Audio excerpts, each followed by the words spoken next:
Cette nouvelle exploration. Aujourd'hui, on va s'attaquer à un sujet fascinant. Le style de gouvernance du président camerounais Paul Biya. C'est souvent décrit comme une énigme. Et pour essayer de percer un peu ce mystère, on va laisser de côté les grandes théories, on va plutôt plonger dans des histoires très concrètes, tirées notamment d'un texte du journaliste Jean-Bruno Tanier. L'idée, c'est de comprendre la fameuse méthode Biya à travers le récit d'une nomination qui ressemble presque à un thriller psychologique. C'est ça. On entend souvent cette phrase «Avec Biya, nul ne sait ni l'heure ni l'heure». Eh bien là, on va voir concrètement ce que ça signifie. Que ce n'est pas juste un cliché. Absolument. Alors, commençons par planter le décor de notre histoire. On est en juillet 1996. Le personnage principal, c'est Philippe Ménier-Méheux. À ce moment-là, il est gouverneur de la province de l'Ouest. Et c'est pas un poste anodin. Ah non? Très forte agitation politique. Exactement. Et d'après Tanier, il a tenu cette région, qui était réputée très contestataire, d'une main de fer. Et oui. Et ça, c'est un détail capital pour comprendre ce qui va suivre. Être gouverneur d'une province dite rebelle à cette époque, ça veut dire que vous êtes en première ligne. Le pouvoir central à Yaoundé, il a les yeux rivés sur vous, en permanence. Hmm. Vous êtes un pilier du régime, c'est vrai, mais vous êtes aussi une figure très, très exposée. Vous êtes sur le radar du président, pour le meilleur et parfois pour le pire. C'est ça. Et un soir de juillet 96, sa carrière va justement basculer. Le gouverneur Ménier, il rentre de son footing. Une routine, quoi.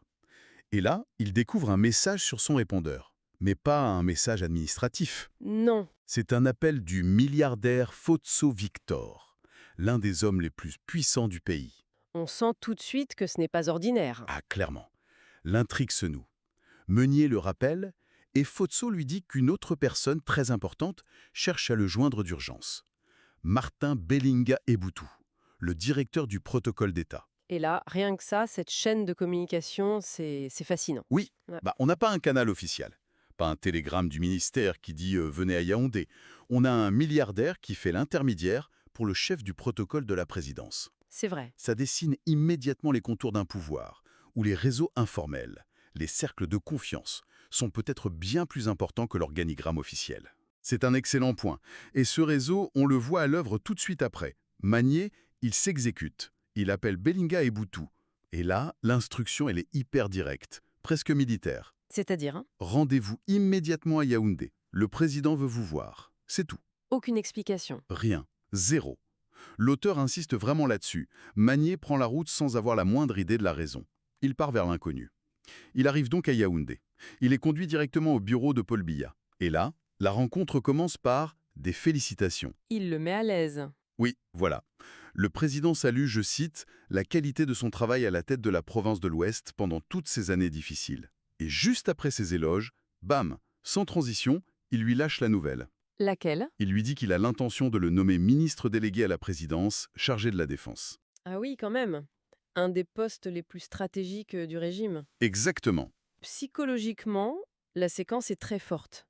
D'abord, la validation. Vous avez bien travaillé.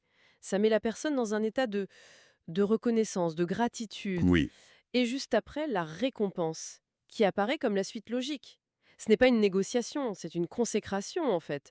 C'est une technique de management du pouvoir qui est redoutablement efficace pour s'assurer une loyauté absolue. on imagine l'état de Meunier. D'après le texte, il est aux anges, évidemment, mais il se contrôle. Face au patron, il reste protocolaire. Juste les remerciements d'usage, les salamolek, Il n'en fait pas trop. non. Et c'est là qu'arrive un détail qui m'a vraiment interpellé. Biya ajoute qu'une fois la nomination officielle, il lui fera donner un peu d'argent. Ah, pourquoi faire? Pour, je cite, recevoir les gens. C'est tellement congrès presque, trivial. Alors ça, c'est tout sauf trivial. C'est même une des clés du système. D'accord. Cette promesse d'argent, ça montre une vision très pragmatique de ce qu'est un ministre. Ce n'est pas qu'un administrateur dans son bureau, c'est un notable. Il doit tenir son rang, entretenir son réseau, recevoir des gens. Mhm. En lui donnant les moyens de cette représentation, le pouvoir central s'assure que son ministre aura l'autorité nécessaire. C'est une façon de s'assurer que le pouvoir qu'il donne sera effectif. C'est reconnaître en fait que le pouvoir a un coût. Je vois. L'entretien se termine là-dessus. Meunier salue le président. Il est sur le point de sortir. La porte est presque refermée. Et là, coup de théâtre. Biya leur rappelle. D'un geste. Oui, il s'approche de lui et lui glisse une seule phrase. Un conseil qui sonne presque comme un ordre. Et il lui dit surtout ne dites à personne. Voilà. C'est le pivot, le moment clé de toute l'histoire. Cette phrase, elle transforme tout ce qui vient de se passer.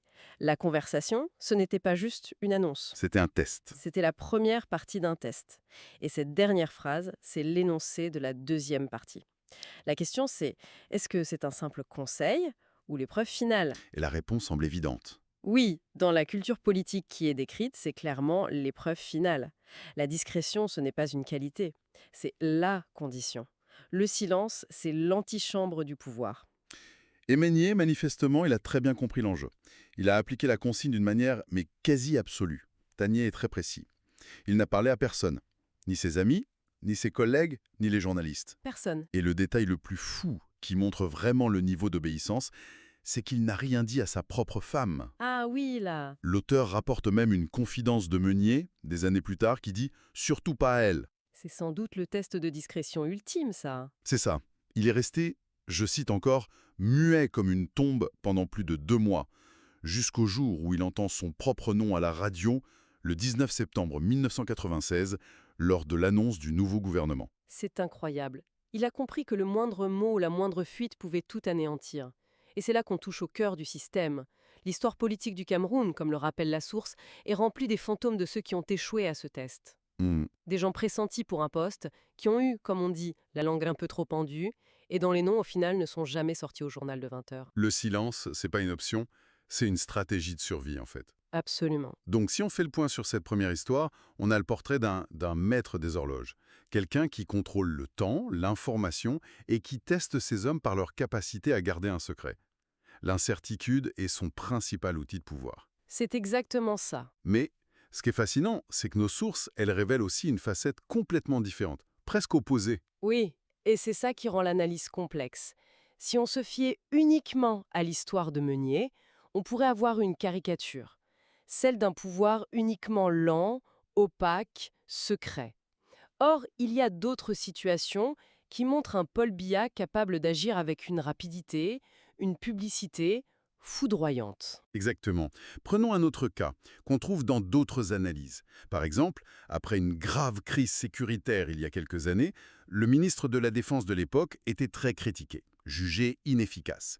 L'opinion publique attendait une réaction. Mhm. Dans le système BIA classique, on se serait attendu à des mois de silence, de rumeurs. Avant un remaniement lointain. Voilà, mais là, pas du tout. En 48 heures, le décret tombe. Le ministre est limogé et son remplaçant, un technocrate réputé, est nommé dans la foulée. Une action nette, rapide, publique. Zéro consultation secrète, zéro attente. Et là, on se demande, mais où est passé le maître des horloges qui laisse mariner ses collaborateurs? C'est une contradiction, non? En apparence seulement.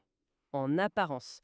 Si on regarde de plus près, le mécanisme de fond, il est exactement le même. Le but, c'est de garder le contrôle absolu de l'agenda politique. D'accord. Dans le cas de Meunier, le pouvoir s'affirme par la maîtrise du secret et de l'attente.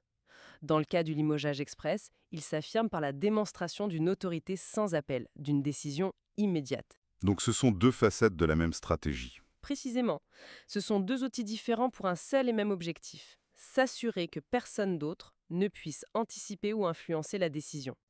Je vois. La lenteur et le secret, ça déjoue les ambitions, les complots au sein de l'appareil d'État. La rapidité et la publicité, ça répond à une crise, ça rassure l'opinion et ça rappelle à tout le monde, de manière spectaculaire, qui est le seul à décider. Donc la vraie constante, ce n'est pas la méthode. Non, c'est l'imprévisibilité de la méthode.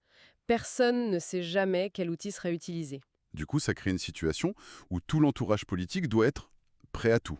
C'est ça. Soit à se taire pendant des mois, soit à être nommé ou viré en quelques heures.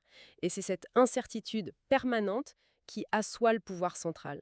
Ça empêche la formation de clans, de factions qui pourraient se renforcer en anticipant un remaniement. Si on ne sait pas si ça va arriver demain ou dans 2 ans, on ne peut pas s'organiser. Exactement. Tout le monde reste dans une position d'attente, les yeux fixés sur le seul homme qui connaît le scénario, le timing et le casting. Ce qui explique la dernière phrase du texte de Tanier sur l'histoire de Meunier. Il demande, de façon rhétorique, qui oserait donc, connaissant l'homme, répandre sur tous les toits qu'il a été consulté. Le risque de tout perdre est juste trop grand. Et pour ajouter une dernière touche, le texte nous apprend que Meunier-Meveux n'est resté qu'1 an à ce poste de ministre de la Défense. Un détail qui n'en est pas un. Pas du tout. Ça renforce l'idée que le pouvoir est non seulement difficile à obtenir, mais qu'il est aussi éminemment précaire. Révocable. L'obéissance est le secret. Ça vous donne accès au cercle, mais ça ne garantit pas d'y rester. La faveur du prince est aussi imprévisible dans sa durée que dans son attribution. En somme, si on rassemble toutes les pièces, l'histoire de Philippe Meunier-Meveux, ce n'est pas juste une anecdote. C'est la démonstration d'un mode opératoire du système, basé sur le secret comme test de loyauté. Oui, mais ce n'est qu'une partie de l'équation. L'autre, c'est cette capacité à la décision fulgurante.